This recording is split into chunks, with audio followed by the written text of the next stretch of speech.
মাই dear student, আজি আমি আলোচনা কৰিম ঘন আৰু ঘনমূল, কিউব এণ্ড কিউব ৰুট। ঘন সংখ্যা আৰু ঘনমূল আমাক জানিব লাগিব, আৰু এই ঘন সংখ্যা আৰু ঘনমূলৰ কনচেপ্টটো যেতিয়া ক্লিয়াৰ হৈ যাব তেতিয়া আমি আজি আৰ্টৰ যোনবোৰ অংক আছে সেইবোৰ আমি কৰিম। প্ৰথমে আমাক জানিব লাগিব ঘন সংখ্যা বা কিউব। চোৱা, ধৰি লোৱা হল একৰ ঘন সংখ্যা বাহিৰ কৰিব লাগে। ঘন মানে কি বাহিৰ কৰিব লাগে? কিউব। একৰ ওপৰত সৰুকে এটা আমি এনেকে 3 দিছো, যাক 1 কিউব বুলি কোৱা হয়। কিউব মানে 3। কিউব মানে কি? এটা সংখ্যা 3 বাৰ পূৰণ। তেনেহলে চোৱা 1 কেইবাৰ পূৰণ দিব লাগিব? 3 বাৰ পূৰণ দিব লাগিব। 1 সংখ্যাটো যদি আমি 3 বাৰ পূৰণ দিওঁ কি পাম? 1 পাম। একৰ ঘন সংখ্যা কিমান তেনেহলে? 1। আকৌ তুমি ধৰা 2ৰ ঘন সংখ্যা বাহিৰ কৰিব দিছে। 2ৰ ওপৰত সৰুকে কি দিব লাগিব? 3, মানে 2 কিউব। কিউব মানে কেইবাৰ পূৰণ? 2 বাৰ পূৰণ দিব লাগিব। 2 সংখ্যাটো কেইবাৰ পূৰণ দিব লাগিব? 2 বাৰ পূৰণ দিব লাগিব। কিমান হ'ব? 8। এই এটা সংখ্যা 3 বাৰ পূৰণ দিয়াৰ ফলত যোনটো মান পোৱা যাব তাক কি ক'ব? ঘন সংখ্যা। আৰু কি সংখ্যাটো আমি 3 বাৰ পূৰণ দিছো? 2। এইটো হ'ব কি? ঘনমূল। তেনেহলে 8 ঘন সংখ্যা আৰু 2 ঘনমূল। 1 সংখ্যাটো ঘন সংখ্যা আৰু 1 সংখ্যাটো কি? ঘনমূল। একে কথা, ঘন আৰু ঘনমূল সেম।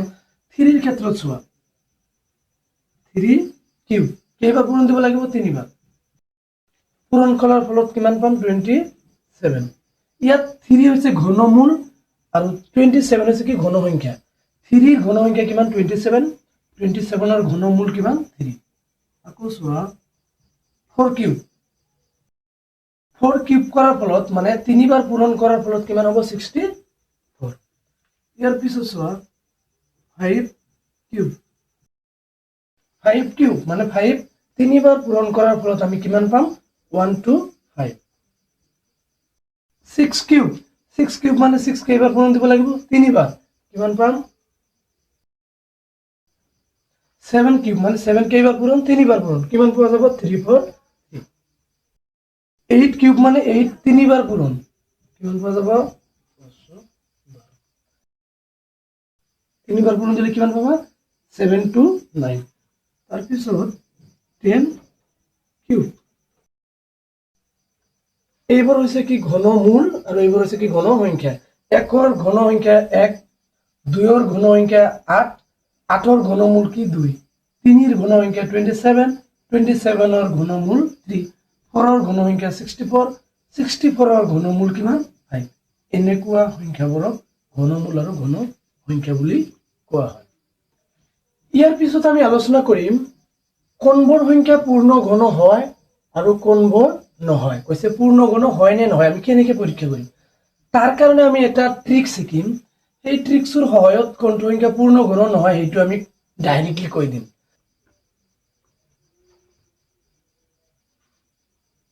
প্ৰথম নিয়মটো চোৱা, কোনবোৰ সংখ্যা পূৰ্ণ ঘন নহয় আমি ডাইৰেক্ট ট্ৰিকছৰ সহায়ত ক'ব পাৰো।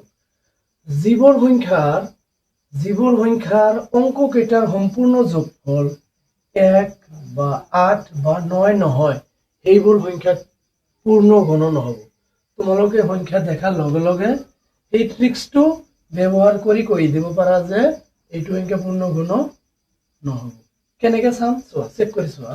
ইয়াত এটা সংখ্যা দি আছে 372।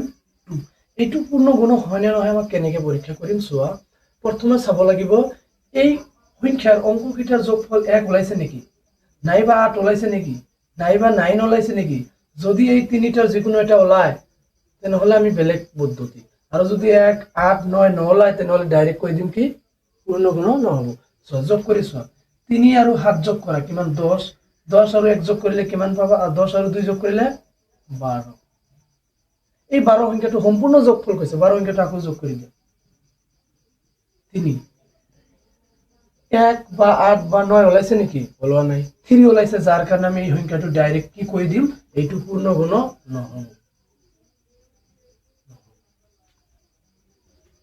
ইয়াৰ পিছৰ সংখ্যাটো চোৱা, 4313। এই সংখ্যাটো পূৰ্ণ ঘন নহয় নে নহয় আমি কেনেকে চেক কৰিম? চোৱা, 43 যোগ কৰি দিয়া অংক কেইটাৰ যোগফল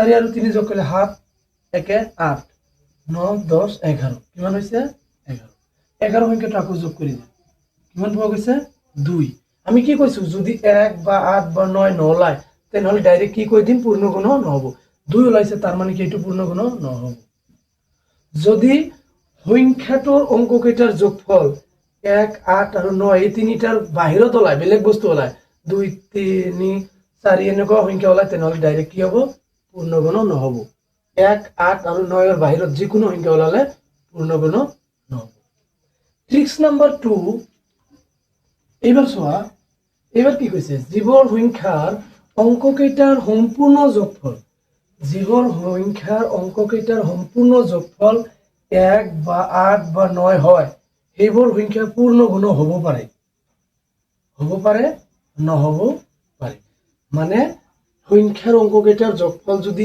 1 ওলাইছে নাইবা 8 ওলাইছে নাইবা 9 ওলাইছে তেতিয়াহলে সেই সংখ্যাটো পূৰ্ণগুণ হ'ব পাৰে নহ'ব পাৰে আমি এটা পৰীক্ষা কৰি চাও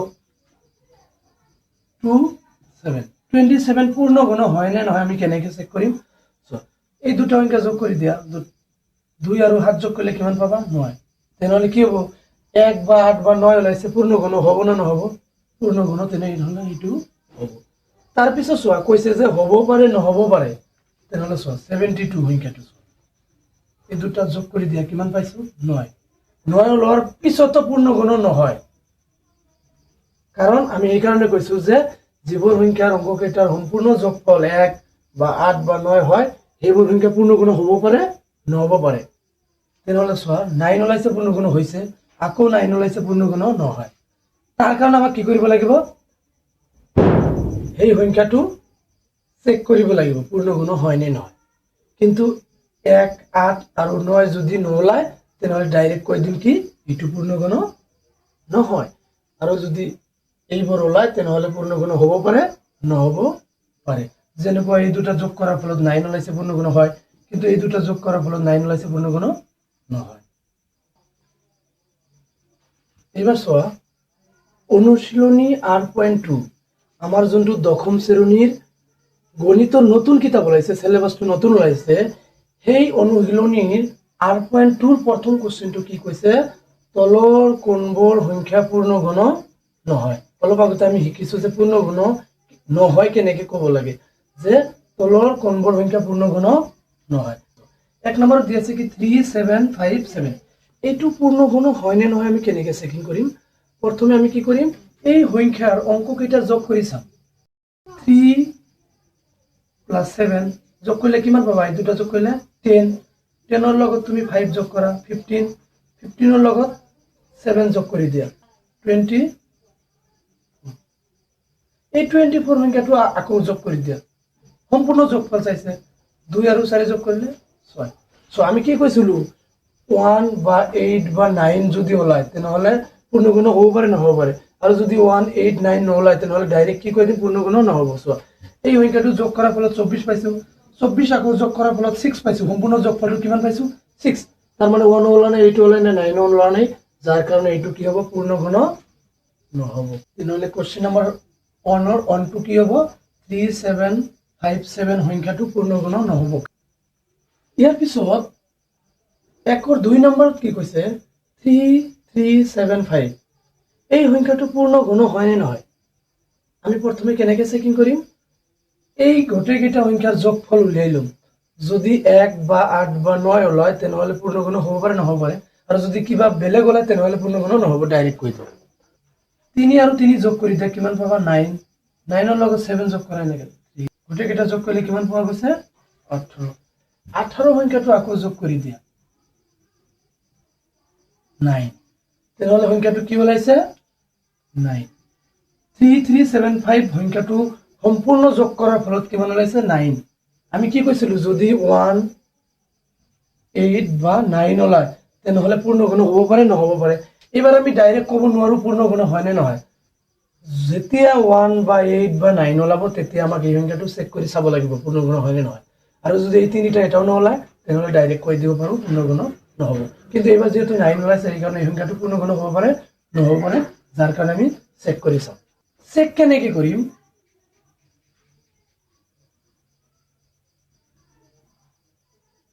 একক ঘৰত কি আছে 5 আছে যদি একক ঘৰত 5 থাকে তেতিয়াহ'লে এই সংখ্যাটো আমি কিহেৰে দিম 5 এৰে দিম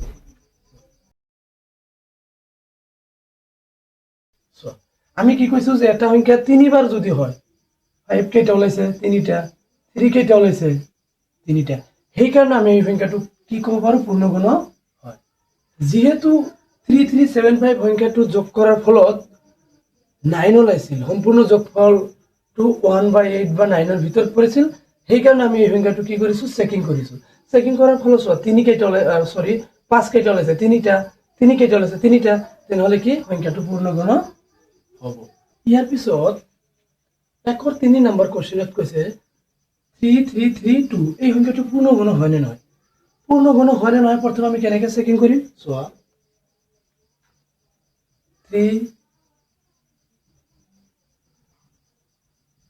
এই গোটেইকেইটাৰ অংককেইটা যোগ কৰি দিয়া 6 7 8 9 10 11 কিমান পোৱা গৈছে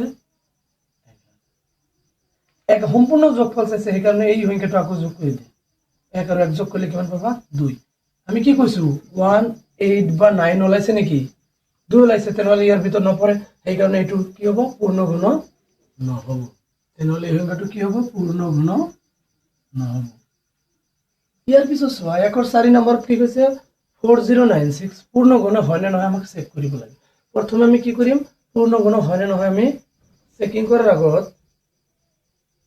এইকেইটা এই সংখ্যাৰ অংককেইটা যোগ কৰি চাম যোগ কৰা 10 19 কিমান হ'ব 19 19 ৰ দুটা অংক আছে আকৌ যোগ কৰি দিয়া 10 10 ৰ দুটা অংক আছে আকৌ যোগ কৰি কিমান পাইছো 1 যেহেতু 1 ওলাইছে 1 বা 8 বা 9 ওলালে পূৰ্ণগুণ হ'ব পাৰে নহ'ব পাৰে এতিয়া আমাক চেক কৰিব লাগিব এই সংখ্যাটো পূৰ্ণগুণ হয় নে নহয় কেনেকৈ চেক কৰিবা লিখিলো একক ঘৰত কি আছে যুগ্ম সেইকাৰণে কিহেৰে দিবা 2 এৰে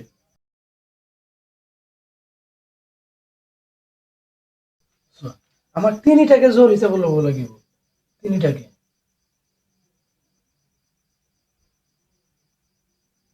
মিলিছে না নাই যদি তিনিটাকে আছে তেনেহ'লে এই সংখ্যাটো পূৰ্ণগুণ হ'ব সলিউশন কি হ'ব পূৰ্ণগুণ হ'ব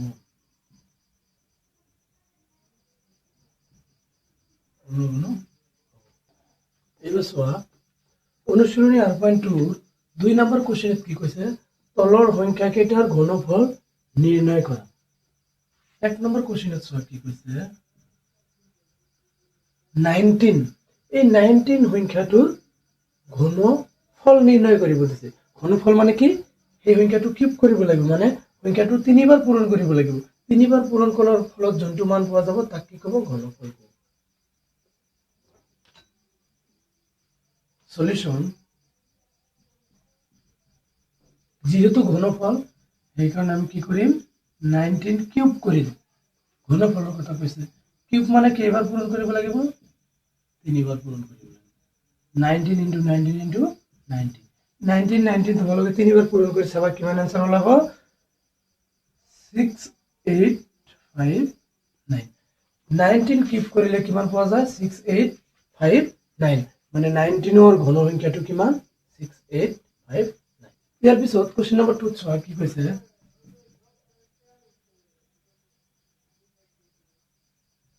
21 কোৱেশ্চন নম্বৰ 2 কি কৈছে 21 21 ৰ কি বাহিৰ কৰিব লাগে ঘন সংখ্যা ঘন মানে কি কৰিব লাগিব কিউব কৰিব লাগিব কিউব মানে আকৌ কি সেই সংখ্যাটো কেইবাৰ পূৰণ কৰিব লাগে তিনিবাৰ একই সংখ্যাটো তিনিবাৰ পূৰণ কৰি দিব লাগে কিমান পোৱা যাব 9261 21 ঘন 21 ৰ ঘন সংখ্যা কিমান 926 ইয়াৰ পিছত কোৱেশ্চন নম্বৰ 3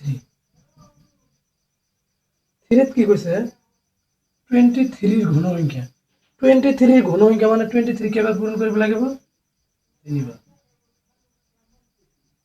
23 কিউব কিউব মানে কেইবাৰ পূৰণ 23 into 23 এই 23 তিনিবাৰ পূৰণ কৰিলে তোমালোকে কিমান পাবা 12167 তাৰপিছত চোৱা কুৱেশ্যন নম্বৰ 4 কি কৈছে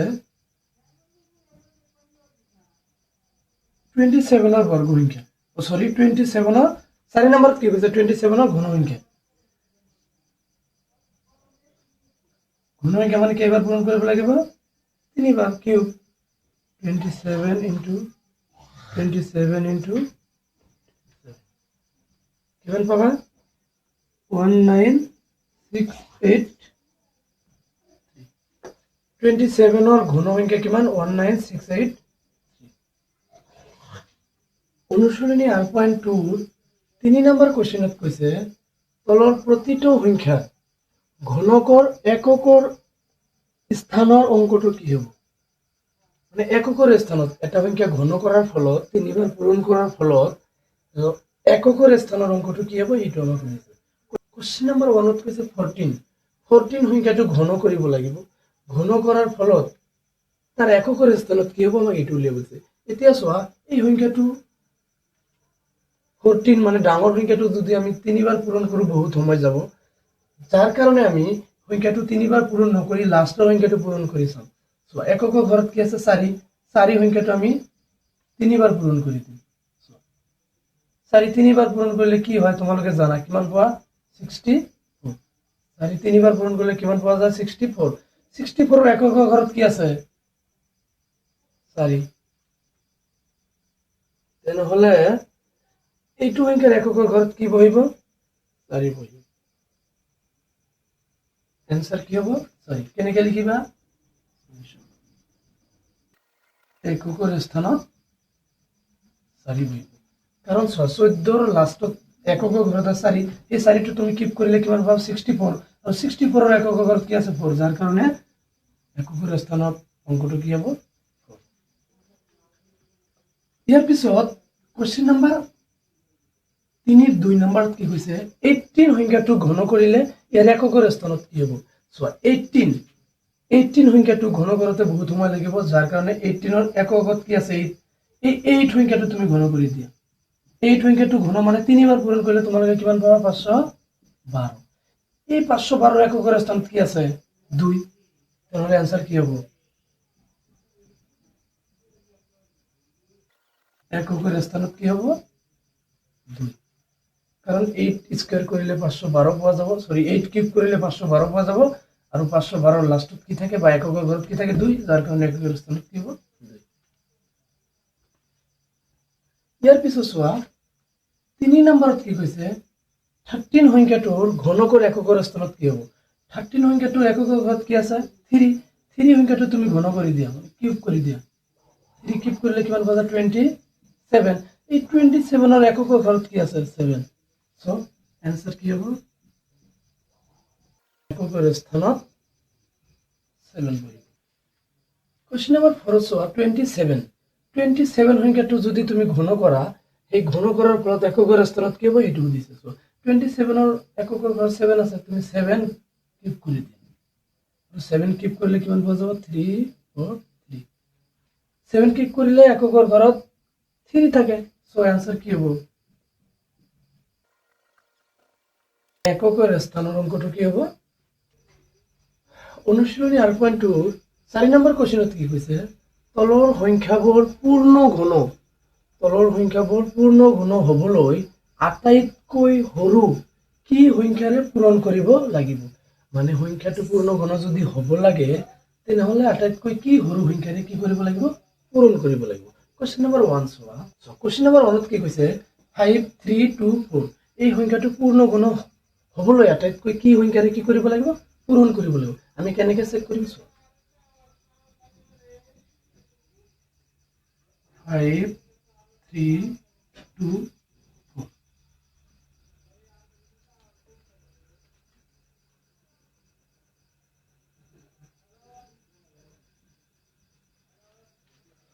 এক উৎপাদক বিশ্লেষণ পদ্ধতিত আমি কৰি চাম এককৰ ঘৰত কি আছে 4 তেনেহলে আমি কি এৰে হৰণ দিম 2 এৰে দিব লাগিব